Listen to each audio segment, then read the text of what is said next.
Thomas Daymil on the Yeah, podcast. just call me Tad, man. We didn't expect this tonight, but things kind of happened the way they did. Tad came through. We were sitting on the couch. The podcast wasn't really scheduled till tomorrow, but he was kind of saying some really deep, introspective stuff. And so we got him on the podcast, and he was talking about being in middle school.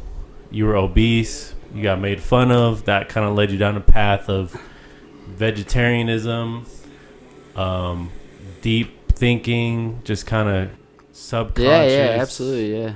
100%. Mind training. Kind of expand on that. Yeah, so I don't know. I think ever since I was 16, for me, I prayed to God that I could lose some weight and that I could do all this, and something struck me and I did it. Since then, it is not related to like a specific word. Like God, I think is very restrictive. Yeah. And like nothing against religion. Yeah, it's nothing against religion or anything else, but like something spoke to me, and I ended up losing weight. And that progressed me forward. Was able to control my mind. I think the biggest thing that anybody could do, the biggest key to success, is mind control. And not mind control of another person, but mind control of yourself. Right. And where we left off before, where we were talking about the development of young children. Do you want to have children one day? Yeah, and we kind of left off with the TikTok theory of, I was saying, if I have a kid and he's sitting there watching TikTok all day, is he going to be able to remember everything he watched? Yeah. And you said possibly, but it depends on what he's watching. Yeah, I don't think it depends on what he's watching. I think he'll remember all of it. I think what you want him to remember is more important than if he'll remember. Okay. Because the development stage of human beings at that young age, from 8 months in the womb to about 4 years old, is very, very crucial. It's when the brain is developing and they're building synapses and muscle control, language, all these neural pathways to understand things. And they're have you ever looked at like an 8-month-old baby? Just sat there and looked at it. And just kind of wondered, like, what's going on? Like, when I was that age, like, I get what you're saying. Right. So me and you, we look at the things in front of us. They're mics. Exactly. Right. We look at this as a table. We look at to our right, it's a painting. A baby, they don't know any of that. Right. So they're essentially absorbing all of that. Okay. Right? They're absorbing all of that. And for their recovery phase, they go into deep sleep. And then the majority of their sleep, which is, I think, 12 to 16 hours a baby sleeps on average. Yeah. Right? I think so. The majority of that sleep is REM sleep, which is like the dream state sleep. Right. But dream state sleep is what they say, the integration. So it's all of, now for us when we dream, it's all of our memories, everything that we've ever seen, everything that we've ever known, and it's basically an entire movie.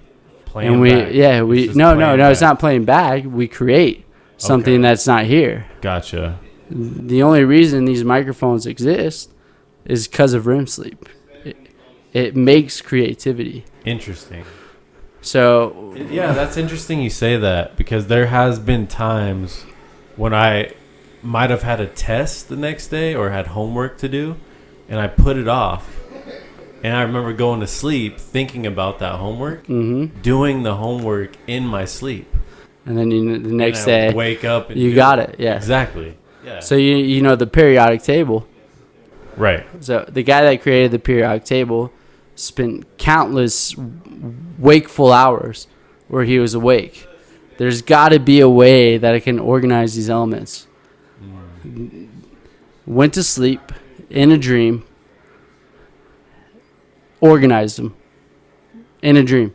Woke up the next day, organized the periodic table. I know exactly what that is. So from 8 months conceived, so we're talking a month before birth, it's probably about 3 or 4 years old, the child brain is a sponge, and it remembers everything.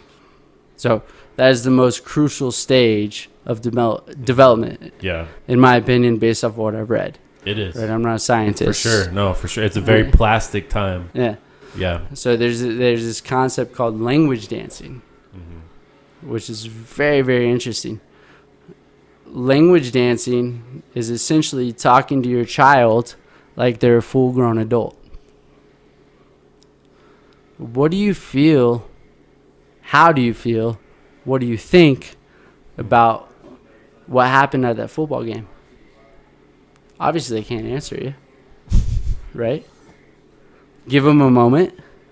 Let them think about it. Yeah. But if you ask those engaging questions and you treat them like a full-grown adult, that is crucial for development. Interesting. Yeah. Wow. So that ties into the TikTok, which the content of what they're watching. Yeah. Right? If you put good content in front of them, educational content. Yeah. It's not like overloading. There's, like I was telling you, there's an author called Eckhart Tolle. Yeah. Right. So there's a book called The Power of Now. So human beings is interesting. We created this timeline, and it's linear. Birth to death. Right.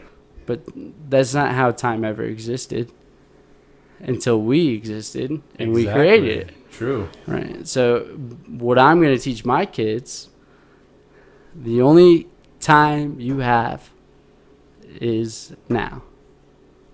Interesting. Right? So whatever happened has happened. You know, we talked about the beast thing. Yeah, that's happened. You can bring it back to now. Right. And you could feel it. And you could appreciate it. But don't judge it. Don't attach to it. That's it. Just touch it. Yeah. Just pain, touch it. The suffering. Yeah, just touch it. Yeah. Don't run away from it. Yeah. Don't hate it. You don't even have to embrace it. Yeah. Just touch it. No, just be it. Be it. Yeah. Exactly. Yeah. Just be it. And so that kind of ties into when you were in middle school and you felt kind of this pain of people putting you down because of your weight. You said you wanted to look different, mainly because of women and different things like that. But what eventually kind of pushed you through to now? To what do you value now about your health? What do I value now about my health? It might not necessarily, like you said, when you were in middle school, you said women kind of pushed you to get healthier. But now there's got to be a different. Yeah, absolutely. There's a different motivation. What I appreciate about my health is I understand that linear timeline. I understand that biological timeline. Right? That's big, everything that I put in at this moment eventually will reflect in the future on that biological timeline. So I want to live a life of freedom, and part of freedom is being able to move easily, fluidly, without pain. And the only way to do that is now. To build to the future, which will be now in the future. This is some cool stuff, guys, because this was, like I said, spontaneous, spur of the moment. We're really talking about some stuff that can benefit you. This is just some cool stuff. We're supposed to look at the camera? No. You can look at whatever you want. You can look at the paint. By the way, my grandpa painted this. That's beautiful. And so that's why I put it up. He's been gone close to 30 years, but this is a cool conversation, cool topics. You know something I learned about Andrew tonight is he's involved and interested and film. Yeah. And writing. I love that, man. Like, yeah, same path. You want to know something really crazy? My bloodline is Mark Twain. Oh, okay. My ancestors, Mark Twain. Samuel Clemens. Yeah. Okay. So on my grandma's side, that's her bloodline. So from what part of the country? Like down south? My grandma, specifically, where she grew up is New Jersey. Okay. And then she came to Colorado, but wow. I think she's originally French, and I think he's like my great uncle. Really? Yeah. You should. It's cool. I don't know if you've ever been told, but like matter, right? The matter, everything is matter. Everything. Right? Yeah. So matter recycles. So you're saying you might be. No, I'm not saying I'm Mark Twain by any means, but I have the story, right, of Mark Twain, and sure. I'm passionate about it. In the flesh, yeah. So that's what I love, dude. Like, you like writing? Yep. Why do you like writing? My mom is actually an English teacher. She's a writer. She kind of instilled that in me, and that kind of just grew to where I am now. And then I kind of put that into music, and then I kind of learned that people absorb stories. People like to listen to songs, but they like to listen to songs that are stories that have a meaning behind them. So when you read something, it might be clever, it might be cool, but when you read a good story, it transcends where you are. Yeah. So that's kind of what led me to that. So like, you don't have to be smart to tell a good story. You don't have to be good at writing to tell a good story. No. You just got to be a good storyteller. It's primitive. Exactly. Right? It really is. Paint drawings and all that kind of stuff. Yeah, the way we evolved is through story. That's the only way. It's like, for sure. We got the Millers.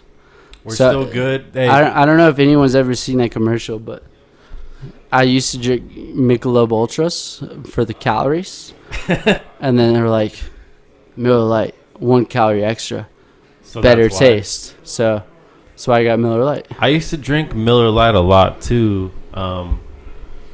Matter of fact, I made a beer pong table, and I kind of like took the graphic of the Miller Lite and put it on there because I thought it was cool. And I kind of stopped drinking it, but like, yeah, I'm all for it. It's not bad though, huh? This tastes really good, and it kind of put us on another level. Yeah. And this has been a fun talk. Yeah. Thanks for stopping by, Tad. Absolutely, man. Thanks Episode 1, the Drew Kauffman podcast. That's it. We got Thomas Daymil. We call him Tad. You call me whatever you want. I don't care. He's laying some knowledge. Hopefully this will help you guys out. There's a lot of people struggling right now in the pandemic, or just in life in general. Like, this is beneficial to you, knowing that like you can't tell somebody, hey, this is what you need to do. The only way you help people is, hey, this is what I went through.